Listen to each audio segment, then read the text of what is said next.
Uma das coisas mais prazerosas da nossa profissão seria dizer para o nosso paciente que a cirurgia dele não tem complicações, mas isso é impossível.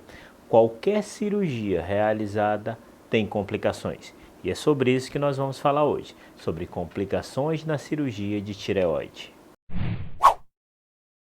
Olá, eu sou o Dr. Márcio Fernandes e hoje nós vamos falar sobre complicações de cirurgia de tireoide. Qualquer procedimento cirúrgico tem complicação. A cirurgia da tireoide não é diferente.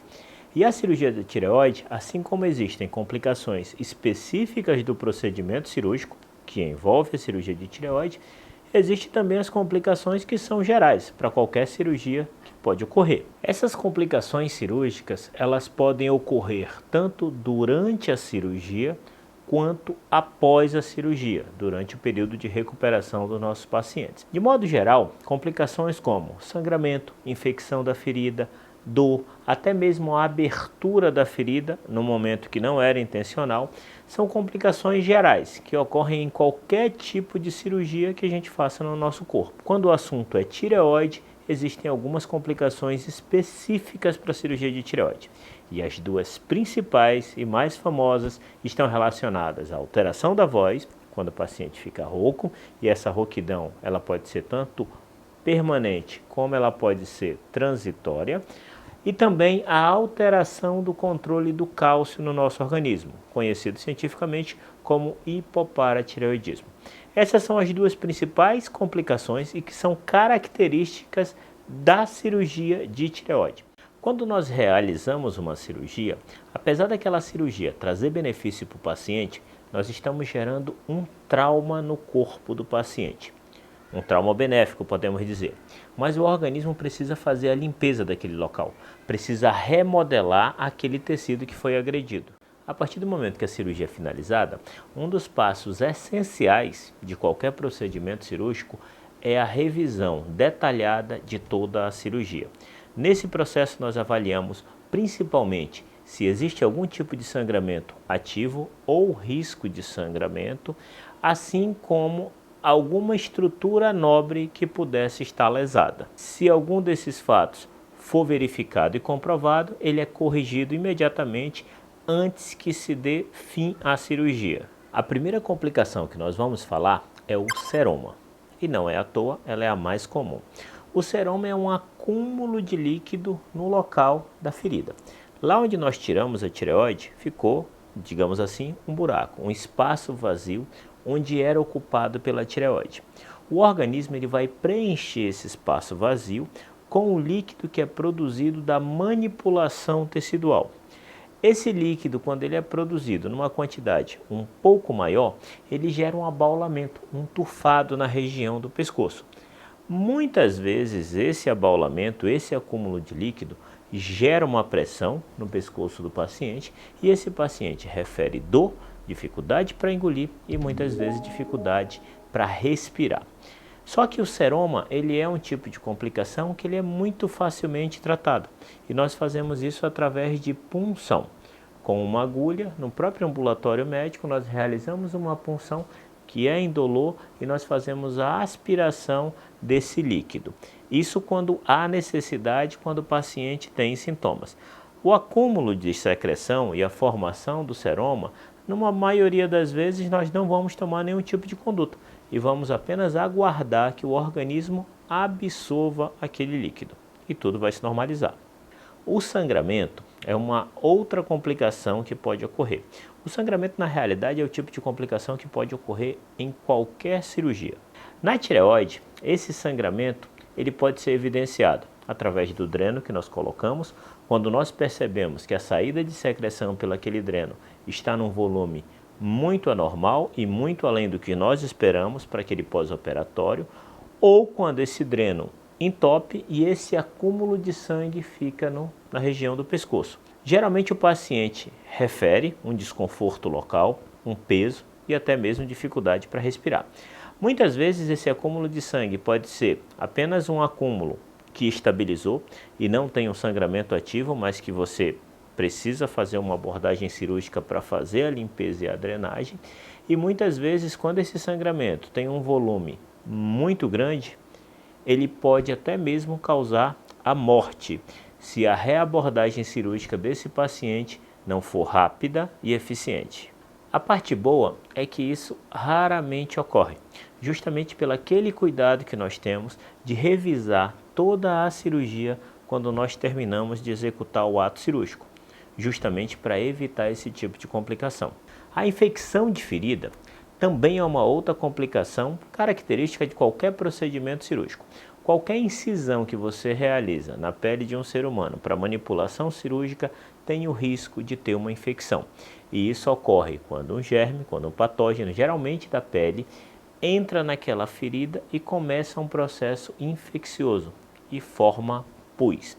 Quando a gente tem processo infeccioso no pescoço, você tem que fazer a reabordagem desse paciente. Em casos muito específicos e localizados, onde você consegue realizar uma punção bem direcionada, você pode até resolver esse problema sem a necessidade de uma reabordagem cirúrgica. Mas numa boa parte das vezes você precisa levar esse paciente novamente para o centro cirúrgico, tanto para fazer a drenagem daquele abscesso, que tem um conteúdo de pus, como lavar aquela região a fim de diminuir aquela contaminação e a utilização do antibiótico ser mais efetiva a partir daquele momento. Dependendo do quadro, esses pacientes precisam ficar internados para fazer o uso de antibióticos endovenosos na veia, ou se forem quadros mais leves, esse paciente ele pode receber alta com a utilização de antibiótico via oral para uso domiciliar. As infecções no pescoço pós a cirurgia de tireoide também não são tão comuns. E quando elas ocorrem, apesar de gerar uma certa ansiedade no paciente, elas são resolvidas com bastante tranquilidade pelo cirurgião que está manejando o caso. A deiscência da ferida também é uma complicação muito comum de cirurgias de modo geral. E não é nada mais nada menos do que a ferida abrir, ou seja, foi realizado um ponto para que aquela ferida ficasse uma pele unida a uma outra e assim permanecesse até que o processo de cicatrização ocorresse. E por algum motivo, tração, um acidente, aquela ferida abre. Isso também é uma complicação. E lógico, o tratamento é fazer o reparo daquela pele, quando tem indicação, e muitas vezes, dependendo desse padrão de abertura, essa pele fica aberta e ela cicatriza por segunda intenção. É tudo muito variado e dependendo, lógico, da amplitude dessa abertura, tá bom? Mas não significa que um pontinho que abriu e abriu ali uma beirada da ferida, você vai precisar voltar para o centro cirúrgico para fazer a ressutura, dar novamente aquele ponto. Não. Partindo para as duas complicações que são específicas da cirurgia de tireoide, nós vamos falar da disfonia, da alteração da voz após a cirurgia de tireoide e a alteração do cálcio. Quando nós falamos rouquidão, disfonia, essa disfonia ela ocorre pela manipulação do nervo que inerva as cordas vocais. Esse nervo ele é um nervo extremamente sensível e quando ele é manipulado no intraoperatório, é normal que no dia seguinte o paciente tenha uma alteração da voz.